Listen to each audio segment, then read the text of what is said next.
सबसे पहले डीजीपी बनने के पहले सर्विस में जुड़े हुए हैं और आम आवाम भी जो इस कार्यक्रम को देख रहे हैं। सबसे पहले डीजीपी बनने के पहले 6 महीना 8 महीना पहले से बिहार के करीब सारे जिलों में मैंने लगभग 200 से अधिक सभाएं की बिहार को नशा मुक्त बनाने के लिए, बिहार को शराब मुक्त बनाने के लिए, और हर जगह लोगों को ये समझाया कि नशा से क्या नुकसान है। किसी प्रकार का नशा हो, शराब, कोकीन या हेरोइन या सिंथेटिक ड्रग्स, नशा किसी प्रकार का हो, नशा के सेवन से आदमी का नैतिक पतन होता है, चारित्रिक पतन होता है, उसका आत्मबल गिरता है, फ्रस्ट्रेशन और डिप्रेशन बढ़ता है, और इसलिए किसी प्रकार के नशे का सेवन आदमी के लिए अच्छा नहीं है। यही बात मैं समझाता था। अब ये बात किसी को समझाने की जरूरत नहीं है कि नशा करने से, शराब पीने से शरीर में हजारों तरह की बीमारियां होती हैं, आर्थिक नुकसान होता है, सामाजिक प्रतिष्ठा की हानि होती है, पारिवारिक जीवन तबाह होता है, बच्चों के संस्कार खराब होते हैं। ये सब बातें तो अनपढ़ भी जानते हैं और पढ़े लिखे जो विद्वान वो भी जानते हैं कि कोई नशा हो, चाहे शराब हो, ड्रग हो, किसी प्रकार का उसका सेवन करेंगे, शरीर कमजोर होगा और उसमें तरह तरह की, हजारों तरह की बीमारियां होती हैं, और उसके अलावा पैसे की हानि, आर्थिक हानि, सामाजिक प्रतिष्ठा की हानि, पारिवारिक जीवन में कलह, वो सब चीजें सब जानते हैं।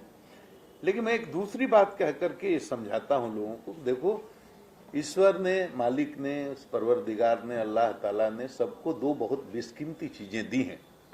बहुत कम समय है, कम समय में आपको बताना चाहता हूं, इसलिए कि जो सुन रहे हैं वो दूसरों को बताएं। आप जितने लोग सुन रहे हैं वो सब बुद्धिमान हैं, आपके लिए कोई नई बात नहीं बता रहा हूं, आप सब इसको जानते होंगे, लेकिन मैं आपको इसलिए बता रहा हूं कि आप दूसरों को बताएंगे, मेरी इस बात को आम जनता तक पहुंचाएंगे, लोगों में अवेयरनेस बिल्डिंग होगा। 2 चीजें बड़ी बेशकीमती हैं। जैसे हम जो दिखते हैं बाहर से, हमारा आउटर पर्सनालिटी है, लेकिन रियल जो इनर पर्सनालिटी है वो रियल पर्सनालिटी है। वो क्या है? तो मन और बुद्धि। तो क्वालिटी ऑफ माइंड और क्वालिटी ऑफ इंटेलेक्ट जैसा है वैसा ही हमारा व्यक्तित्व होगा। तो ऊपर से आदमी जो दिखता जैसा है, भीतर से भी वैसा हो ये जरूरी नहीं है। जिस तरह का उसका मन है, जिस तरह का इंटेलेक्ट की क्वालिटी है, वही उसका चरित्र है, वही उसका स्वभाव है, वही उसका असली स्वरूप है। तो शराब पीने से केवल शरीर नष्ट होता है या शरीर में बीमारी होती है, ये तो इसका बाह्य प्रभाव है जो सब देख सकते हैं, इस पर तो कोई बहस करने की जरूरत नहीं है। लेकिन एक बात लोग बहुत कम समझते हैं कि शराब या किसी प्रकार के नशा के सेवन करने से आदमी की बुद्धि नष्ट होती है, और जीवन के सारे निर्णय इसी बुद्धि से होते हैं, मन से या बुद्धि से। शरीर कर्मों का करता है, लेकिन शरीर को एक्शन में लाने वाला या तो आदमी का मन है या आदमी की बुद्धि है। और मन के द्वारा आदमी संचालित है, तो उसके निर्णय जितने होंगे वो डिफेक्टिव होंगे, उसमें दोष होगा। मतलब आप ऐसे इसको देसी भाषा में, देहाती भाषा में समझिए कि आपको जो मन करता है वो आप कर नहीं सकते, क्योंकि वहां शास्त्र की मर्यादा है, वहां धर्म की मर्यादा है। अगर धर्म और शास्त्र नहीं मानते, आप नास्तिक हैं, तो फिर कानून की मर्यादा है, सामाजिक मर्यादा है। तो कई रिस्ट्रिक्शंस हैं जिसके कारण मन में जो आए वो काम आप नहीं कर सकते। तो मन को आप आखिर नियंत्रित करते हैं, कंट्रोल करते हैं। तो कंट्रोल करने वाली जो इंस्ट्रूमेंट है, औजार है, जिससे मन को नियंत्रित किया जाता है, उसी का नाम इंटेलेक्ट है। हिंदी में उसको बुद्धि कहते हैं। इंद्रियों को नियंत्रित करता है मन। और मान लीजिए मैं बड़ा पदाधिकारी हूं, मेरी बात से किसी छोटे पदाधिकारी को गुस्सा आ जाए, तो उसके मन में भाव आता है कि मैं इनको एक तमाचा जड़ दूं। ऐसे समझाएंगे तो आप बेहतर समझ सकते हैं। लेकिन वो तमाचा जड़ता नहीं है, अंदर भले गाली देता हो लेकिन तमाचा मारता नहीं है, क्योंकि तुरंत बुद्धि उसकी जो है, इंटेलेक्ट जो है उसका, मन को गवर्न कर लेता है कि तमाचा मारेंगे तो नौकरी जा सकती है, जेल जाना पड़ सकता है, काफी मुसीबत का सामना करना पड़ सकता है। तो मन में भाव जरूर आता है लेकिन बुद्धि द्वारा मन को वो नियंत्रित कर लेता है। तो मतलब कहने का कि आदमी के हर काम को, हर डिसीजन को ये इंटेलेक्ट से लेना है। ये डिस्क्रिमिनेटिंग फैकल्टी है, ये जजमेंट लेने वाली फैकल्टी का नाम बुद्धि है, यही निर्णय लेती है। तो जीवन के संक्षेप में कहें तो जीवन के सारे निर्णय हम बुद्धि से लेते हैं, मतलब काफी इंपॉर्टेंट इंस्ट्रूमेंट है। तो शराब पीने का, नशा के सेवन करने का सबसे बड़ा नुकसान ये है कि ये सबसे जो बेशकीमती तोहफा है भगवान का, जिसको बुद्धि कहते हैं, ये धीरे धीरे धीरे धीरे धीरे नष्ट होते होते, भ्रष्ट होते हुए समाप्त हो जाती है। तो सामान्य आदमी में और एक पागल आदमी में क्या फर्क है आप बताइए? 2 आंख, 2 कान, 2 हाथ, 2 पैर, तो पागल के भी हो, आम आदमी के भी हैं। अगर कोई पागल आदमी आपके सामने आकर बैठ जाए अच्छे कपड़े पहन करके, मुंह न खोले, कोई काम न करे, आप नहीं समझ पाएंगे कि वो पागल है। तो उसमें और आप में कोई फर्क अपरेंटली दिखता नहीं है, लेकिन एक ही फर्क है कि उसकी डिस्क्रिमिनेटिंग फैकल्टी जो है, जजमेंट लेने वाली फैकल्टी है माइंड की, जिसको बुद्धि कहते हैं, वो खराब, उसने काम करना बंद कर दिया।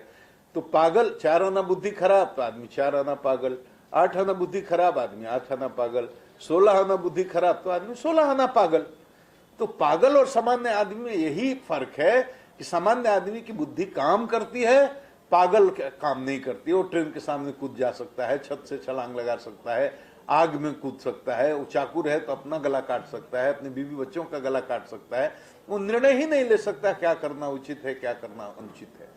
ये बुद्धि से निर्णय होते हैं और नशा का सेवन करने से धीरे धीरे ये बुद्धि कमजोर पड़ते पड़ते अंत में बिल्कुल ही भ्रष्ट होते होते खत्म हो जाती।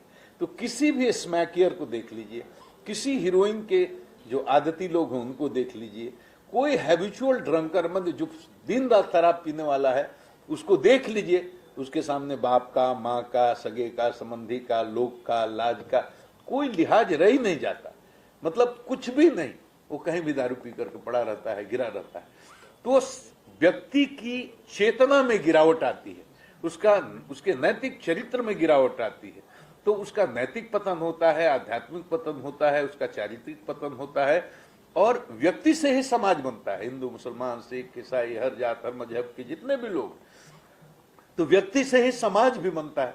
तो व्यक्ति की सामूहिक चेतना में अगर गिरावट आएगी तो सामाजिक मूल्यों में गिरावट आएगी, समाज की सामूहिक चेतना में गिरावट आएगी, और इसी समाज से सूबा या देश या पूरी दुनिया बनती है। तो एक व्यक्ति की चेतना में गिरावट आने से सामूहिक चेतना में गिरावट आएगी। तो इसलिए नशा किसी प्रकार का हो, इसलिए इस्लाम में इसको तो बहुत ही वर्जित किया गया और सनातन में भी।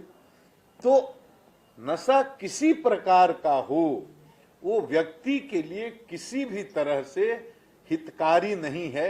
उसके सबसे दूरगामी और सबसे खतरनाक ये परिणाम है कि आदमी को ये बुद्धि नष्ट करके मनजीवी बना देता है। बुद्धिजीवी किसको कहा जाता है? कभी गधे का विशेषण हो सकता है, किसी पशु का, पक्षी का, कीड़े का, मकोड़े का, पेड़ का, पौधे का, ये विशेषण नहीं है। बुद्धिजीवी केवल मनुष्य का विशेषण है। मनुष्य को ही कहते हैं ये बुद्धिजीवी हैं। बुद्धिजीवी माने जो बुद्धि के अनुसार जीता है, बुद्धि के अनुसार निर्णय लेता है, वो बुद्धिजीवी। और जो मन के अनुसार निर्णय लेता है वो है मनजीवी, मतलब पशु पक्षी ये जितने हैं, कीड़े मकोड़े, तो ये मन के अनुसार निर्णय लेते हैं। मन जो जब किया वो करेगा, उसके सामने कोई शास्त्र की मर्यादा